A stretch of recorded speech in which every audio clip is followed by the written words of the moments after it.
The Illuminate Arts and Faith Conference in Chattanooga, Tennessee wants to help you find your tribe. Do you get way too excited about quoting Wendell Berry or C.S. Lewis in conversations with coworkers? Does your Spotify playlist include hymns, a little jazz, and a whole lot of Andrew Peterson? Join your tribe at Illuminate March 31 and April 1 for education and inspiration from speakers Russ Ramsey, Douglas McKelvey, John Hendricks, and others.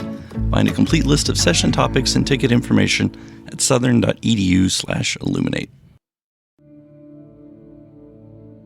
In 2024, I set out to meet as many poets as I could and spend an hour with each one.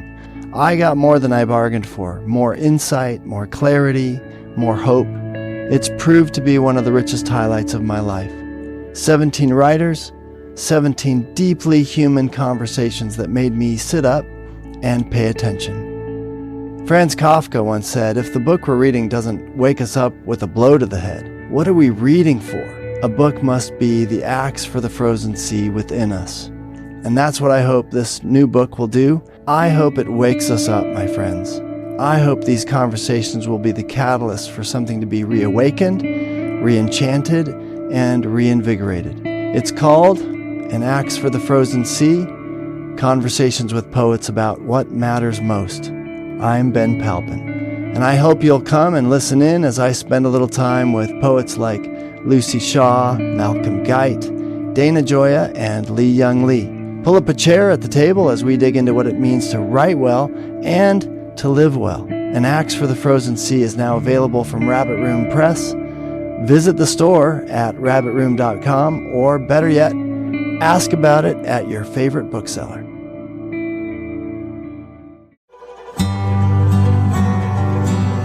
Welcome to the Habit Podcast, conversations with writers about writing. I'm Jonathan Rogers, your host.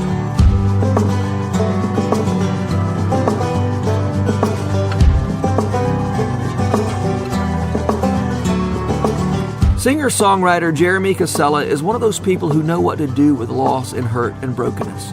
He sees beauty and hope even in the midst of apparent ruin, and he gives voice to them. Jeremy and I sat down and had a great conversation this past Valentine's Day. You're going to be glad you listened to this one.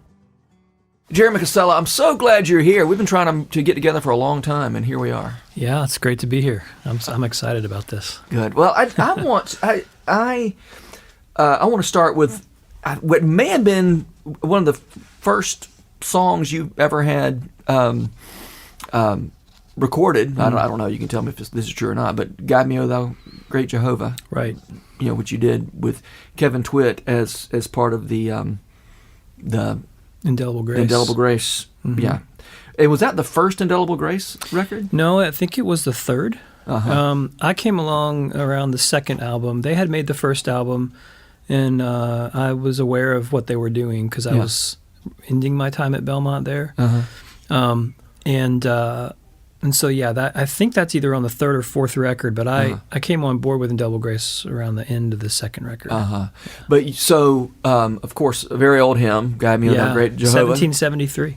Okay. It was written. All right. Mm-hmm. And the traditional tune is this, kind of triumphal, "Guide me, oh, great," which I love, by the way. Right, and when I was a kid, that song we would sing in church, and it had a horn section. Oh, wow. Yeah, which I always thought was kind of odd, even then, way before I even thought of setting it to a song. Yeah. So you gave it a new setting, this kind of minor key, "Guide me, oh, thou great Jehovah." I'm considering this a bit of a audition. I'm hoping you'll, that's why I'm singing for you. Yeah, man. It's going no. But it's, as I said, I've always loved that. I've loved the original, and I love yours. And your setting sort of awakened me to things in that song that I didn't know were there. Right? This longing. Instead of, the original, sounds like, hey, we got this all figured out, don't we? Guide me. Right. You just show me where to go, and I'm. Everything is clear. Yeah. Right. And then and by the way, I had known you for a little while. I'd known the song for a while, and then when I found out that was your version, I was like, "What? This is so A, this is great, and B, this makes so much sense that Jeremy Casella is the one who did this." So, what's the question? I just want to talk about. I mean, You say even as a kid, you thought it was kind of strange for this song to sound so upbeat? When I was a kid, I grew up and I'm piecing all this together now as a 43-year-old, father of 5 and everything. But I grew up my background is pretty ecumenical. I didn't realize, you never know when you're young. But I grew up in the Presbyterian church, and then I went to Catholic schools. Okay. But then for a good chunk of my youth, we were involved in a Christian Missionary Alliance church, which is it's also Presbyterian-ish. But that's the church that I first heard God Me Without Great Jehovah. We were living in Dayton, Ohio, and I was probably 13, maybe 14 years old. And they had a horn section at church on Sunday and a choir and all that stuff. And so I remember the text or the tune. And then years later, Kevin Twitt had handed out these. He'd gone on Amazon and he'd ordered 50 copies of this book called Our Own Hymn Book. It was Spurgeon's hymnal from his church in England. Mm-hmm. And it had no music. It was just words. And I'm not kidding, it was probably a couple thousand hymns. Really? Texts, that were just in there. And Kevin said, we would leave RUF, and he was handing out these, standing by the door with this big, huge box of Amazon books, handing out these books to anyone who wanted one. And I wanted one. And so that's how I came across that text without music, and I remembered it. William Williams wrote it in 1773, and it just struck me as a minor setting, minor key. And it did. I mean, it all kind of came really fast, the music for that. And I have been joyfully amused at the life that song continues to have. It just keeps going. And I actually heard from a guy in Wales. So William Williams was a Welsh pastor. And what he would do is he'd travel from parish to parish on horseback Saturdays and Sundays, preaching as probably as many as, from what I've read, 4 or 5 different churches every week. Mm-hmm. He also wrote over 6,000 hymns. Really? Yeah. So, He's an energetic guy. Right. And this was one of them. And I think it's probably his most popular hymn.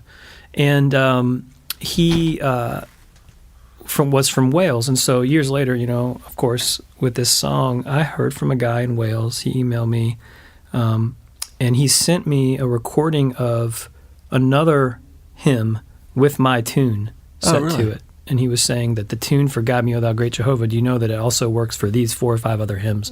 Which was crazy. So I love it. And I love that it resonates with people. And that text definitely resonates with me. And it's I'm glad that it has life. It's a gift, man.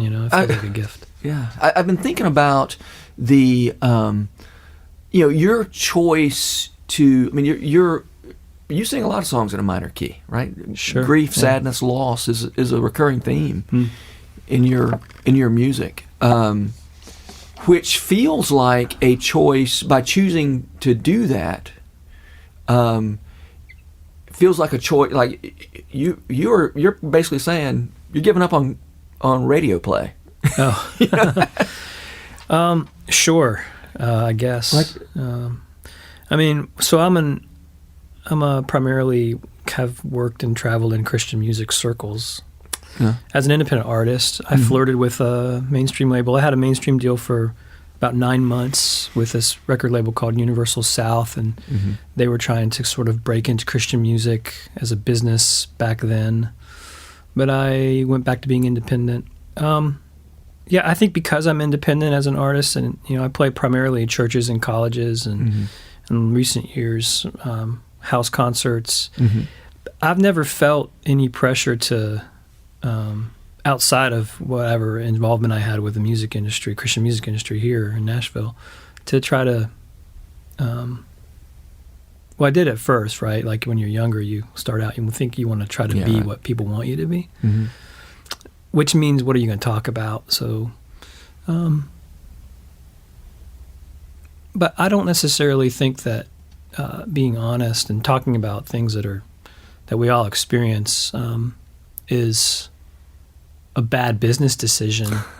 Yeah. But maybe in certain ways it has been. But I don't know, man. It's I guess I want to try to be as truthful about things as I can. And I've used songwriting, I've realized now, I've used songwriting for many years as a way to just kind of process life and process what I was thinking and feeling and learning, even without knowing that's what I was doing. And so, I've been fortunate that that's been something I can sell and make a living from. But at the end of the day, for me, peeling all those layers back, I'm still mostly just interested in trying to get at the truth of things. And, I think just like anybody else, I also don't want to look at the truth of things with everything in me, right? So, but I kind of can't avoid it. And can you... So you just mentioned... speaking about me. Yeah, right. So you mentioned early on in your, when you were young, you wanted to be what people, said success looked like or whatever. Yeah, or what I thought that was. What you thought, yeah. And so how did you settle into, how'd you get from that to, actually I'm just going to give an account of what I've seen in the world. Yeah, a whole lot. You have a distinct voice, it seems to me. Well, thank you. That's really kind. And for you to settle into that instead of, that voice that you've settled into, or that you have let out, or what, I don't know what the right verb is there, but probably not what you thought people originally were wanting from you when you Sure. first Well, a started. whole lot of failure is how I got there, right? I think my record deal fell through. We had put a record together. It was $130,000 that they spent on this record. Wow. Produced by still to this day, one of my close friends, Monroe Jones, Grammy-winning producer. He had had the Blind Boys of Alabama on it. Wow. Yeah. It was so mixed, great. sequenced, mastered. They did the photo shoot. Everything was ready to go. And the record label imploded before the record could come out. They lost a bunch of money on another artist. And so, that was failure by proxy, I suppose, but failure. I was off on my own. And couldn't really, I think by God's grace, couldn't really seem to get a fire going with the commercial side of industry with my music. And there was a lot of I took a lot of that on myself at the time. This was 2003, 2004, many years ago. Yeah. I'm a failure. I've wasted my life, or whatever it was when you're in your 20s and you can't really see the forest for the trees. Yeah. But I think, like I said a minute ago, you peel back the layers. What I'm really interested in, that's why I love your podcast. What I'm really interested in at the end of the day is saying and connecting to the truth of things, and doing that in a way that's going to hopefully serve people and allow me to grow by using a gift that God's given me to do that with.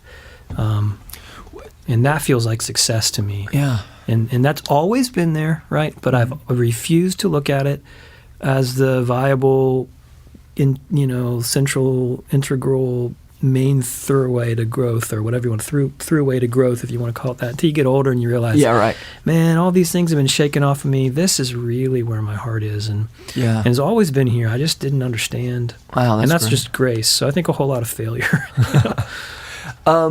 You said something a minute ago that I'm interested in. I want to return to. You paired two things together that I'm not sure I'd ever thought about pairing them together, and that is singing, producing things that serve and love the audience, the listener, the reader, whatever, and that help you to grow or something like that. Yeah. Forms you and shapes you. Yeah. Can you talk about that a minute? The relationship, because those, I'm always trying to push writers to love and serve and forget about yourself. Right. But on the other hand, what you're saying here makes perfect sense. That as you love and serve, there's growth and there's. Can you talk about that a little bit? Well, why you put those two things together? Two thoughts, come to mind in two writers that I really love, and I know you probably love too. Maybe people listening to this. So Wendell Berry, I've heard him say that he's thankful to his work, right, for how it's shaped him and formed him. So he's not his work. Yeah. He's thankful to it. Really healthy. Yeah. I mean, it is. Yeah. And when I heard that, I thought, I don't get that. What does he mean? Huh. So I had to sit with that, and then I had to own it. And then Eugene Peterson, my friend Greg, who lives in Ireland, is a great filmmaker, little short films. He makes these really brilliant films. They're on YouTube. And I think it's called Tiny Arc Productions if you search on there. But he's interviewed and done little mini documentaries on Eugene Peterson, Phyllis Tickle, Really? Tony Campolo, yeah. But the one with Peterson is just gold. And he flew to Montana from Ireland and spent some time with him about a year before Peterson died. Last fall, I guess it was.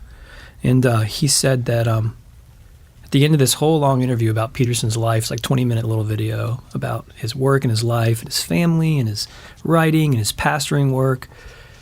He said, at the end of all this like documentary, he asks him, how do you feel about all this stuff? You're in the twilight of your life and you're looking back, and we've talked about all these things you've done and you've been about as a writer and as a pastor and as a follower of Jesus, which that's something I'm really interested in.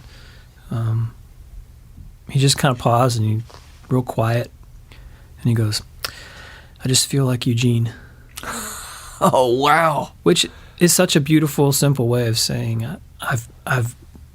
I'm becoming and I've become myself. Yeah.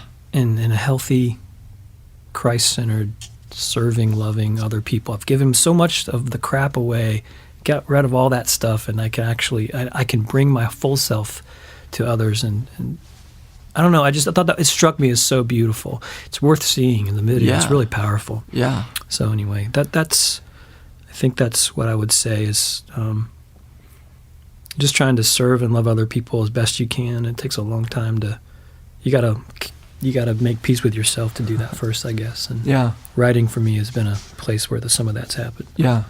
Well, it feels like it works both ways. Like you can love and serve others when you've got some yourself, but then that's loving and serving others is formational and gives you more of yourself. Oh yeah, right, exactly. You give yourself away, but you're not. It fills you up.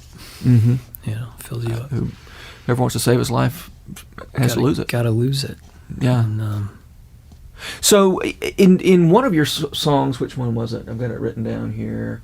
The Slow Surrender. And I've got the line wrong, so you have to help me with it. We're blessed by failure by design. Is that what the line is? Yeah. We're blessed by failure by design. What does that mean? We're blessed with failure by design. Blessed with failure by design. Well, it means the process is not fragile. Right? Like, I don't know if you've ever heard of Joe Henry. He's a musician, lives out in L.A., really great producer and songwriter, and he's kind of an Americana artist. But I read this interview with him last year in Tape Op, this recording magazine that I love so much. And he said, he's talking about his production style, his recording style, and his approach to work. Basically, is that the process is not fragile. That for me, what that means is, and what I took from that, is that I kind of came into this whole thing thinking like everything has to line up, right? Oh, like, yeah. I got to be in the perfect financial place, the perfect spiritual place, work myself into this condition to where now I can pour out of myself whatever it needs to. Man, that's just a bunch of garbage, right? Like, like the process isn't fragile. Like if you're exhausted, get some sleep, then wake up, brew yourself some coffee, put your derriere in the chair, and see what happens. Like this is not a fragile process. Now I'll speak for myself. I'm fragile. I'm a mess, right? But the work is not fragile. The process is not fragile, and I think that's really helped me. And so that line there, the slow surrender, is just kind of the whole idea of that song. There's a lot going on in that song, but of that idea is just that, that we don't have to be so precious about all this stuff because it's not that fragile. Yeah. We're fragile, but we can surrender to what is here and relax and work in that and rest into that. Work into that from rest. So, yeah, that is, man, I love that. Thanks. Yeah, hope that makes sense. That made sense to me. And so, what are some ways in which that realization that the process isn't so fragile, even if you are, can you think of situations in which remembering that has helped you to move forward? Well, sure. I have this record that just came out in November called Spirit, and I wrestled for many months, working on these songs, and sometimes I'd get stuck again, and then come back the next day and still be stuck. I think you just keep. For me, it's the faith I have developed, or the muscles of faith I've been exercising with this idea that the process is fragile, means I can show up tomorrow just as like I did today. My emotional condition, man, it waxes and wanes, right? Like some days I feel like I could take on the world. Some days I feel like I want to crawl under my couch and not come out. Some days I'm somewhere in between there. Yeah. But the gift and the talent, the spark, whatever you want to call that, it burns every day. I think we show up to warm ourselves by it, So that's what I would say. It just gives me faith to show up every day. And I've learned to try to talk, and also extrapolating from that, I'm trying to learn and remember. So I wrote down, I have a journal for this record of the process of writing and all the things I was thinking and feeling while I was writing this record, because I knew that when I was done, I would forget. And then I would go put myself through this whole awful process again next time. Yeah. And so I thought, well, I'm not going to let that happen, so I'm going to write all this down so I remember how much of a struggle and how much internal dialogue there was going on, just to quiet all that stuff, because that's just part of the process, Yeah. I think it means something's being born. So just to have the faith to show up, that's what it means to me. It's like, just show up, trust the process. So next time you write a record, by the way, do you write all the time, or do you just write for a record? Well, I used to just write for records, but now I'm writing on Mondays and Fridays. Okay. Period. I'm sorry we're interrupting your writing. No. This is great. I don't write all day Friday. I write in 3.5, 4-hour chunks. Okay. Yeah. And I got that from the War of Art, actually. Yeah, okay. And that really works for me. But yeah, I used to just write. And to be honest with you, like when you messaged me about coming on here, I thought, he doesn't want to talk to me because like I am the worst. Like I'm the poser writer, right? That's not true, but I can so easily succumb to just months and months of just internal silence with writing. Yeah, which is just fear. Yeah, and so I'm trying to stay in the soup of writing. Yeah, and I've got a lot cooking right now, which feels really good. So I'm encouraged that I've started to kind of cross that barrier of staying in the process. Yeah, that's what Tom Douglas told me to do. You know him? I do. I want him to get him on this podcast. Gosh, he'd be fantastic. So much wisdom. You know what he told me? He said, when the song is done, I hate the song. I'm moved on to the next one. He goes, I don't hate it. But what I mean is, I have to stay in the process. You've got to stay in the process. And I thought, yeah, okay. Need to find out what that means. So I'm going to put on my backpack, go camping, stay in the process, Yeah. What does the backpack ever do? I don't understand that. Well, just stay on the trail, right? Yeah. Like stay, arrive. So when my record was finished, I allowed myself like a month to just enjoy that. Yeah. Take a deep breath. I had a lot left over that I didn't put on the record. Yeah. That I knew were starts for what was next. Yeah. But I took a month to rest and then dive back in. Yeah. This is a new thing? Is this a new thing for you to dive back in? It is, yeah, because I would just go. I tour a ton, so that's how I make my living. I sell my music online, but I sell it at shows. Yeah. And so I have to go play shows. So it's easy for me just to do that and not write. Yeah. Yeah. And I'm doing both now, and that may seem so small, but it's huge for me just to stay in the soup. So yeah, what I mean by put on my backpack, like, you haven't arrived, stay on the road. You know? This is an odd question, but if you're touring, if you're making your living touring, how is it that Fridays can be one of your writing days? Well, I only tour.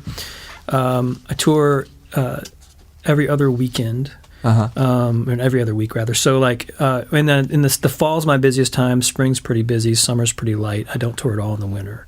So I have a schedule. Yeah. And I schedule it. So I guess I should say, if I'm on the road, I'm not writing really. Mm-hmm. Okay. But if I'm home, I am. Okay. Yeah. That's how it works. Yeah.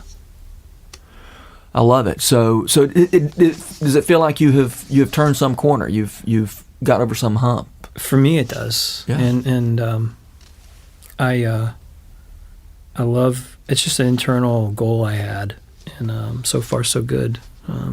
Yeah. Feels like growth. That's great. Yeah, I'm thankful. All right. Before we run out of time, I want to ask you about there is a writer about writing that you've talked to me about before, and I want to talk about her just a little bit. Yeah. Before I ask you my last question, which you know what that is. And right. Yeah. Any regular listener to this podcast knows what the last question is, I hope. But right. But tell me about now I've forgotten the name of the writer we're talking about. Pat Schneider. Pat Schneider, yeah. So I came across Pat Schneider. It was a book called Writing Alone and with Others. And then there's another book she wrote called How the Light Gets In. I first heard of her from Leslie Jordan, who's a great songwriter here in Nashville. Mm-hmm. She runs an organization called The Fold, which I've joined this year. Okay. It's a writers collaborative that meets on Tuesday mornings from 9 a.m. to 11. And it's just writing prompts, free writing. And is it both songwriters and other kind of writers? Man, it's everybody. Yeah. It's like poets, authors, bloggers, musicians, songwriters. There's just anybody who wants to just journalers. Oh, really? Yes, it's literally because the point of so far it's a 6-week collaborative and runs in 6-week cycles. The point is to discover and to get really well acquainted with your own original voice, which I've spent most of my life trying to avoid. See, I find that so hard to believe. I mean, just knowing your music. But anyway. Well, that's kind of you. I mean, it's that. I'm being kind. That's the internal thing, right? And that kind of goes back to the process isn't fragile. I have just realized, all of this internal turmoil that I'm feeling when I'm writing is not writing. Yeah. It's like me. Mm-hmm. And I'm like, what is that? So it's time to go to counseling. And and what comes out of these little 10-minute prompts, so we'll get together for 2 hours. She gives us a prompt. I'm sorry, what's the connection between The Fold and this book? Are you about to say? Sorry, so the I apologize. The AWA, or AWA, it's authors, writers, amorous writers and authors or something like that. But anyway, it's Pat Schneider's method of teaching writing to anyone who's interested to connect with their own original voice. There's a series of exercises and curriculum that she's developed. Okay. All right. And so Gotcha. Leslie went to Massachusetts and is ordained. I almost said she's certified and ordained to lead these workshops. And I heard about it from her and from some friends who told me about it, and read the books while I was working on my last record, and it was so helpful. Wow. Oh yeah. And so I was chomping at the bit to do this with a group, even though I was terrified. Yeah. To be in a group where people critique your writing and all that. Personally speaking, I was really afraid, but that has been really helpful for me in identifying and separating the fear I feel and the anxiety that I feel from the actual use of writing and the gift of writing. And man, it's just it's been really helpful. So wow, I wish we had more time to talk about that distinction between your anxiety and your writing. But since we don't, I'm going to move on to the last question. Who are the writers who make you want to write? Well, I'm not trying to win favor with you, but your book on Flannery O'Connor, I loved it. Oh, thanks. Yeah, and I loved her stuff. But after I read your book on her, this is some years ago, and I remember texting you. Yeah. I don't know if you remember that. I do, yeah. But I finished it and shot you a whole series of texts, but it was so helpful for me and I went back and reread a lot of her stuff with new eyes. I love that book by you, and I love her stuff, Flannery O'Connor. I have musicians that I would tell you, writers. So Gillian Welch, Dave Rawlings, I think are really fascinating writers. Jason Isbell, to me, he's a Flannery O'Connor type of songwriter. I agree.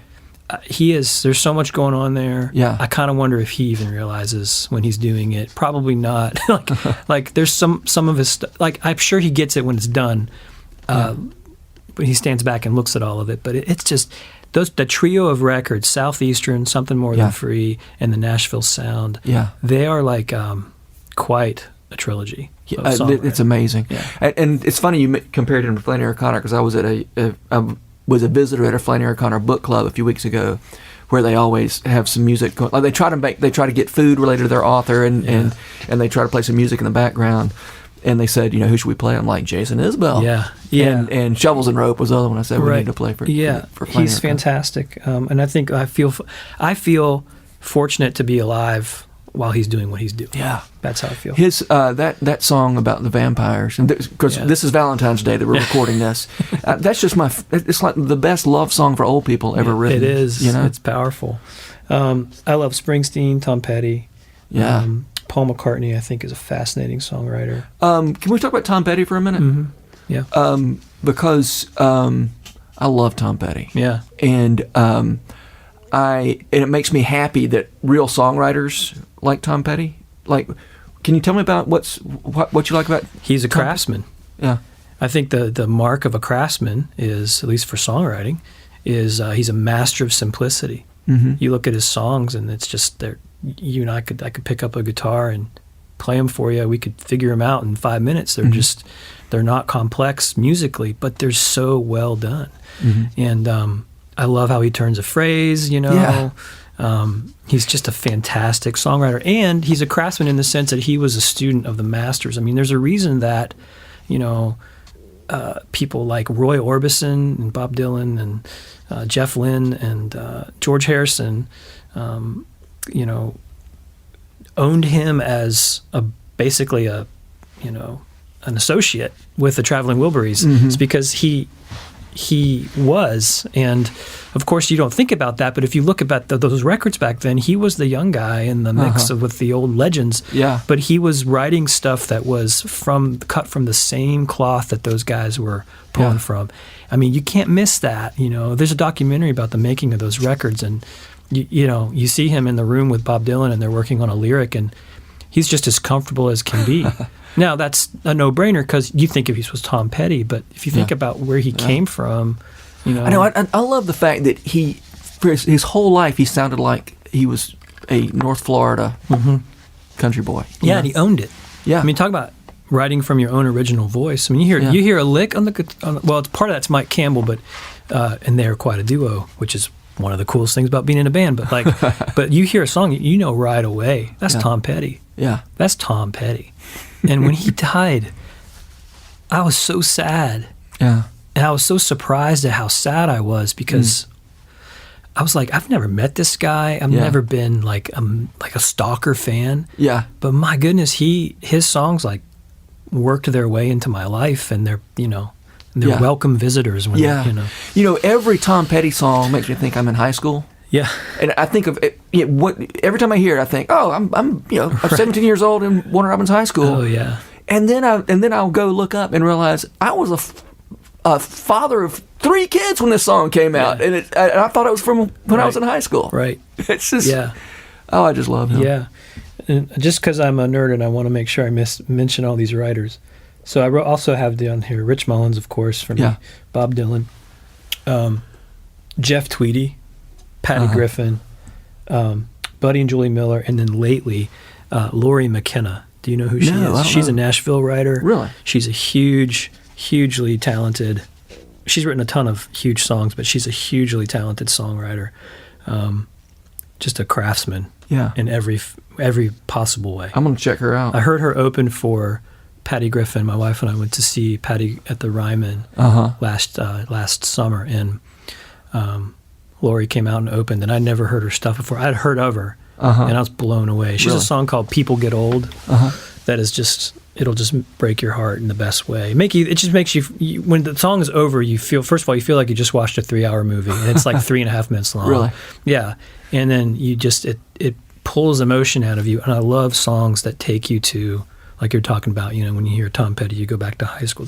Those are all sense memories that we have, you know, and I think musicians, songwriters can kind of go to those places in their own life and pull them out and put them in their songs so that when you hear it, they might be talking about their life, but you're pulled into your own life in a more intense way because of it. Man, why are you bringing up sense memory when we're completely out of time? I don't know. Thank you for... I wish we... I want to talk about that too. Maybe we'll have to do this again. I would love one to. Of these days. Hey, thanks so much for being here. Thanks for having me, man. I always love talking to you. Thanks for having me. Likewise. The Rabbit Room has partnered with Lipscomb University to make this podcast possible. Lipscomb has graciously given us access to their recording studio in the Center for Entertainment and Arts building. We're so grateful for their sponsorship, their encouragement, and the good work they do in Nashville. Special shout out as well to Jess Ray for letting us use her song Too Good as part of this podcast. Visit jessraymusic.com to hear more of her beautiful songs. The Habit membership is a library of resources for writers by me, Jonathan Rogers. More importantly, The Habit is a hub of community where like-minded writers gather to discuss their work and give each other a little more courage. Find out more at thehabit.co. This podcast was produced by The Rabbit Room, where art nourishes community and community nourishes art. All our podcasts are made possible by the generous support of our members. To learn more about us, visit rabbitroom.com, and to become a member, rabbitroom.com/donate.